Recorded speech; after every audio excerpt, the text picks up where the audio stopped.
What do you think? Is it better to have 100 colonies in one location or 25 spread across 4 different sites? Most beekeepers, driven by comfort and the desire for an impressive-looking apiary, choose the first option. Everything in one place, less fuel, easier work. Sounds logical, right? But that logic may be the most expensive mistake you will ever make. The moment you unload your 100th hive onto that meadow, you may have unknowingly signed a contract for a 40% reduction in yield. Imagine 2 apiaries in the same location, in the same year. The first has 28 colonies. Average yield at the end of the black locust flow, 38 kilograms per colony. The second apiary, right next to it, has 52 colonies. Average yield, 21 kilograms. When you take out a calculator, you realize the absurdity. The owner of the smaller apiary produced almost the same total amount of honey, with half the labor, half the medication, half the frames, and half the stress. The owner of the large apiary did not get more honey. He just got more work. Beekeeping series. Welcome to episode 9. Today we are not talking about bees as pets.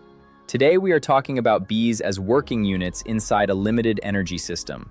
Today we define the yield dead point. That invisible moment when adding just one more colony no longer increases the total yield of the apiary, it begins to reduce it. This is the episode where we learn that beekeeping is not a competition in the number of hives, but in system efficiency. Part 1. The concept of K, the capacity that does not forgive. To understand why large apiaries often underperform, we need to borrow a term from ecology, carrying capacity, or K. It is the maximum number of individuals an ecosystem can support before resources are depleted and the system begins to collapse. Beekeepers often forget a basic truth: nectar is a finite resource. Every hectare of land, whether forest, meadow, or sunflower, produces a fixed number of milligrams of sugar. That number is not infinite. If you divide that fixed amount by too many bees, you do not get strong beekeeping. You get what we call in analytics social beekeeping, a situation where no one has enough, everyone is hungry, and energy is spent on robbing instead of gathering. Let's make an analytical assumption cited in our sources. Take 1 hectare of sunflower. Under ideal conditions, it can produce about 50 kilograms of honey. If within your foraging radius you have 100 hectares of sunflower, the theoretical maximum is 5,000 kilograms. Sounds like a lot? Wait until we apply real-world math. From those 5,000 kilograms, subtract 10% collected by wild pollinators and bumblebees. Subtract 30% due to wind, rain, or drought, factors we covered in previous episodes. Subtract an even more important item, the needs of the bees themselves. Each colony consumes between 80 and 100 kilograms of honey per year just for survival, brood heating, and flight energy. As a beekeeper, you only receive what remains after all these deductions. If you place 50 colonies on that location, a good surplus remains. If you place 150 colonies, the bees will consume all available nectar just to survive. You get 0, or worse, a deficit that you must cover with sugar. Part 2. The geometry of hunger, the 1.5 kilometer radius. Many beekeepers misjudge terrain. They say, I see forest as far as the eye can see. But a bee does not fly to the horizon. She has her own economic radius, about 1.5 to a maximum of 2 kilometers. Beyond that is pure energy loss. Let's calculate the surface area of that circle. The formula is r squared times pi. A radius of 1.5 kilometers gives an area of about 700 hectares. That sounds vast, but open Google Earth. Zoom into your location. Out of those 700 hectares, how much is truly nectar producing? How much is roads, rooftops, river surface, wheat or cornfields that produce no nectar? Clear-cut forest? In practice, on an average site, out of those 700 hectares, maybe only 120 hectares are truly active forage. If you bring a truck with 100 colonies onto those 120 effective hectares, you are no longer practicing beekeeping. You are practicing beekeeping tourism. Your bees will fly out, reach a flower, see that the nectar was already collected by a neighboring colony's bee, and return with empty honey stomachs. They burned fuel. They brought back nothing. That is the definition of economic entropy. Part 3. Metcalfe's Law and the Epidemiology of Density. But overpopulation is not only an economic problem, it is biological, and this is where things become dangerous. In network systems, Metcalfe's law states that the value, or in our case, the risk, of a network grows with the square of the number of users. Apply this to viruses and varroa. If you have 30 colonies on a site, each infected bee has a certain number of contacts at the apiary or on flowers. If you increase the number of colonies to 90, you did not triple the risk. You increased it 9 times, 3 squared. Why? Because high colony density creates a highway for viruses.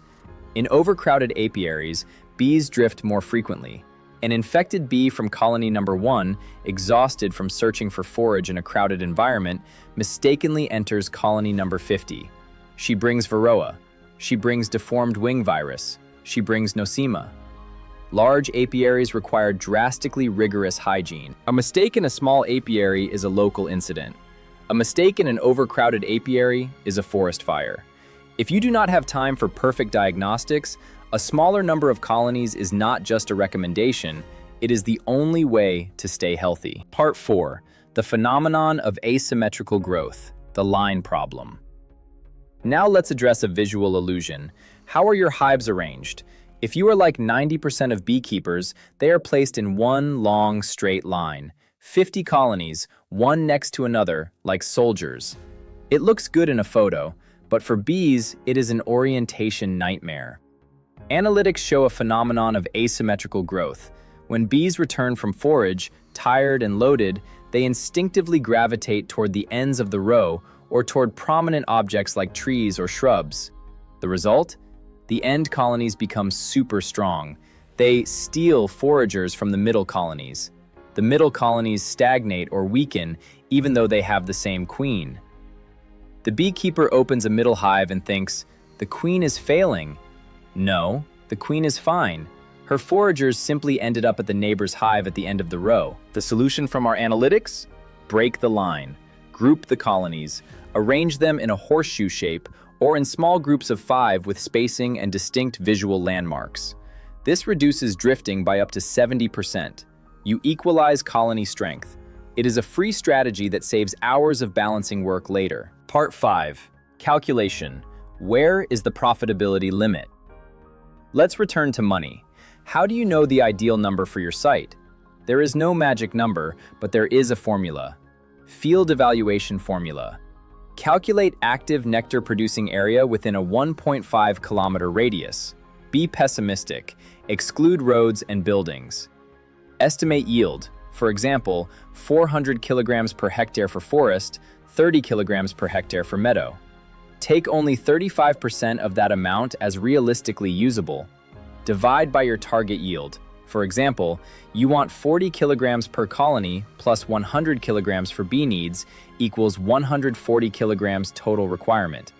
If the calculation says your terrain can support 60 colonies, my advice is place 40. Leave 30% as a safety margin. Why? Because years are not average. Because drought will come. Because your neighbor may bring 50 colonies into your radius and disrupt your calculation. A professional does not fill capacity to the maximum. He leaves room for error. Apiaries with 30 to 40 colonies have historically and statistically proven to be the most resilient and most profitable per unit of investment. Part 6. The strategy of decentralization. Opportunity cost. Many will now say, but fuel is expensive. It's not worth it to visit 3 smaller apiaries.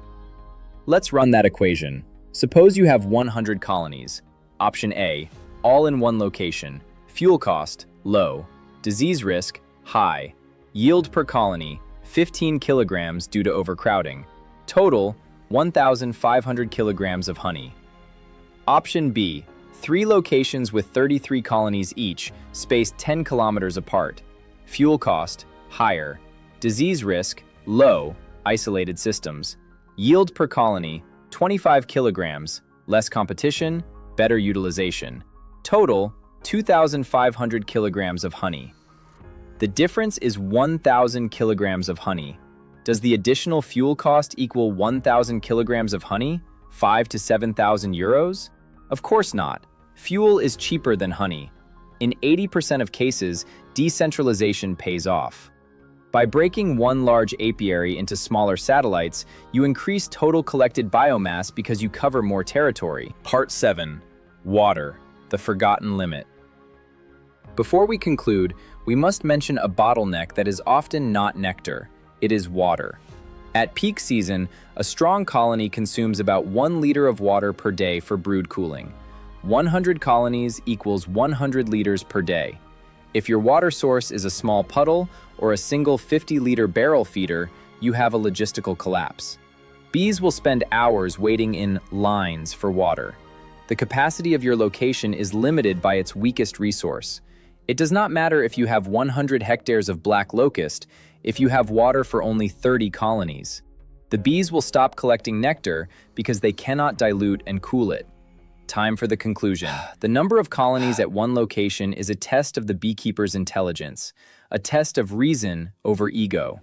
It is easy to photograph 200 hives in one meadow for social media.